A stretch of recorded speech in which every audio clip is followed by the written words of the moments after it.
سلامونه درنو لیدونکو، هیله ده چې روغ جوړ او خوشحاله به اوسئ. قدرمنو هیوادوالو، نن هغه کورنۍ ته راغلی یم چې له ډېر فقر او غربت سره مخ دی او داسې ځای کې ژوند کوي چې حتی یو حیوان هم ژوند نشي کولی.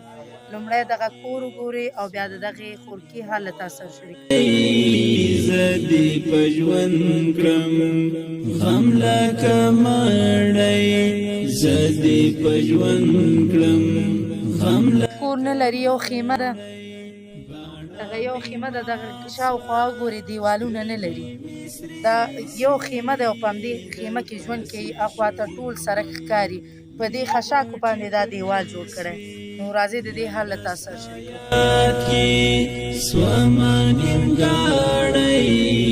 زه دې په ژوند کړم غم لکه مړی. السلام علیکم.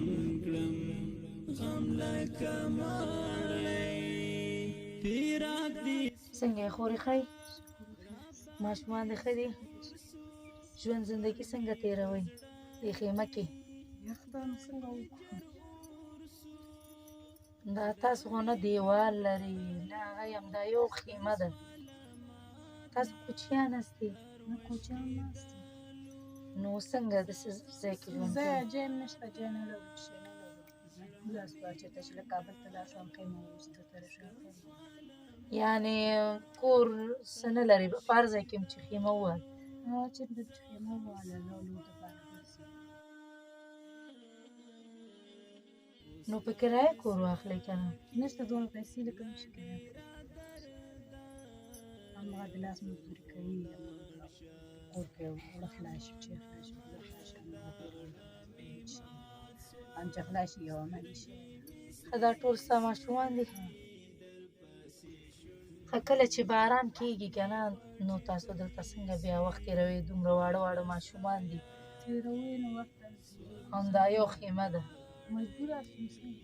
او اوس خو ژمی هم دی، دې کې خو به ډېر یخني. یو د لاس نغری مې جوړ کړی، هماغه درې ماشومان ته سندلې کوم، بستنې مستنې کمپلې ممپلې پرې واچوم، هغه سندلې شي پرې پراتې. او دلته خو دا دیوالونه هم تاسو نه لرئ که نه؟ بیخي لوڅ لبغړ دی دا ځای. دا کله چې باران کېږي دا نه څڅېږي؟ نه، کلسټریم پې هوار کړی دی، نه څڅي. ښه، خاوند دې څه کار کوي؟ هغه دلته راغلم کار دپاره، دلته هم کار نشته، همته لاسګاډی اچوي. لاسګاډی اچوي؟ مشر زوی نه لري؟ ښه، اوس تاسو د شپې لپاره څه لرئ د خوراک؟ نه، شپه هم هلته داسې شی نشته. ښه، دلته خو برق هم نشته.